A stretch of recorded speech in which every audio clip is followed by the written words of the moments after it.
আসসালামু আলাইকুম। আমি মাহফুজ আলম আপনাদের সবাইকে স্বাগতম জানাচ্ছি আমাদের আজকের টিউটোরিয়াল ভিডিওটিতে। আজকে আমরা দেখব আমরা কিভাবে ফাইবারে নিজের অ্যাকাউন্ট খুলতে পারি। বর্তমান বিশ্বে ফাইবার অনেক জনপ্রিয় একটা অনলাইন আউটসোর্সিং মার্কেটপ্লেস। এই মার্কেটপ্লেসে আমরা বিভিন্ন ধরনের কাজ অনেক সুবিধার মাধ্যমে এবং অনেক সহজভাবে করে নিতে পারি এবং এটা থেকে আমাদের বিপুল পরিমাণ ইনকাম বা আর্নিংও হতে পারে।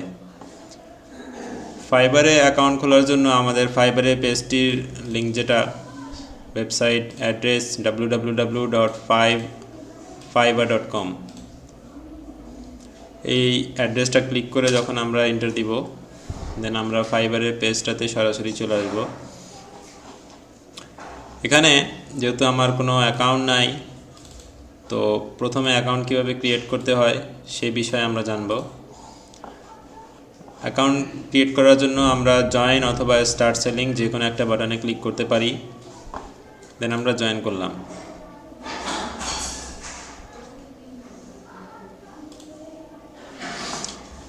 এখানে দেখাচ্ছে ওয়েলকাম টু ফাইবার। এখানে আমাকে অ্যাকাউন্ট করতে হলে আমার ইমেল আইডি দিয়ে অ্যাকাউন্ট করতে হবে, অর্থাৎ আমার ফাইবারে অ্যাকাউন্ট করতে হলে আমাকে অবশ্যই নিজের ইমেল আইডি প্রয়োজন। তো আমরা এখানে ইমেল আইডি লিখলাম,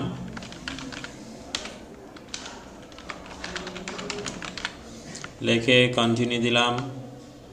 দেন আমাকে একটা ইউজার নেম চাচ্ছে, অর্থাৎ আমার ফাইবার অ্যাকাউন্টে লগ ইন করার জন্য কোন ইউজার নেম আমি রাখতে চাই সেই অনুযায়ী আমার ইচ্ছা মতো একটা নাম আমি দিতে পারি।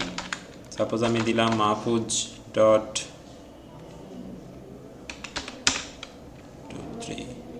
এটা নিচ্ছে না,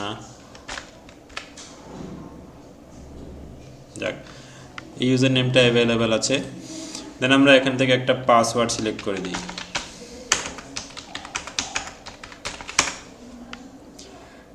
দেন ইউজার নেম এবং পাসওয়ার্ড দিয়ে আমরা জয়েন বাটনে ক্লিক করলাম।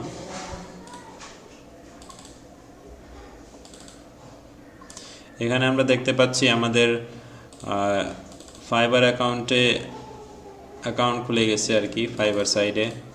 তো এখানে দেখাচ্ছে Mahfuz you need to active your account, confirm the email send to the Mahfuz.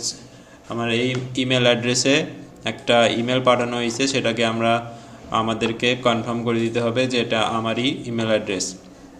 তো সেজন্য আমাকে নিজের ইমেল অ্যাকাউন্টে যাইতে হবে। এখানে দেখতে পাচ্ছেন আমার ফাইবার থেকে একটা মেসেজ আসছে অ্যাক্টিভ ইউর নিউ অ্যাকাউন্ট। এই মেলটা ওপেন করে আমরা এই অ্যাক্টিভ ইউর অ্যাকাউন্ট বাটনে ক্লিক করব এবং এই ট্যাবটা আমি অফ করে দিলাম। এখানে দেখতে পাচ্ছেন অ্যাকাউন্ট সাকসেসফুলি অ্যাক্টিভেটেড। এভাবে করে আমরা ফাইবারে একটা অ্যাকাউন্ট খুলে নিতে পারি। আশা করি সবাই বুঝতে পেরেছেন। ধন্যবাদ সবাইকে।